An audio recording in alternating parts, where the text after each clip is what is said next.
નડિયાદમાં ફક્ત 3 ઇંચ વરસાદે જ પ્રી મોન્સૂન કામગીરીની પોલ ખોલી નાખી। ભારે વરસાદથી નડિયાદના ચારેય અંડરપાસ પાણીમાં ગરકાવ થઈ ગયા છે। ખોડિયાર ગરનાળું, શ્રેયસ ગરનાળું પણ પાણીમાં ગરકાવ છે।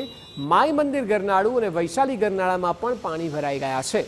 ચારેય અંડરપાસમાં પાણી ભરાવાથી નડિયાદ શહેર બે ભાગમાં વહેંચાયું હોય તેવો ઘાટ ઘડાયો। લોકો જોખમી રીતે અંડરપાસની બાજુના ફૂટવે પરથી પસાર થઈ રહ્યા છે, કારણ કે રોજિંદા કામ પણ હોય જે કરવા પડે। બની શકે કે લોકો ઘર તરફ પણ જઈ રહ્યા હોય। પાણી અચાનક ભરાઈ જતા ન માત્ર લોકો પરંતુ પશુઓ પણ મુશ્કેલીમાં મુકાયા હતા। કેટલાક સેવાભાવી લોકોએ પશુઓને બચાવવાનો પ્રયત્ન પણ કર્યો હતો, પરંતુ જુઓ આ દ્રશ્યો। કમર સુધીના પાણી છે, એટલે અંદાજ લગાવી શકાય કે કેટલી હદે પાણી ભરાયા છે।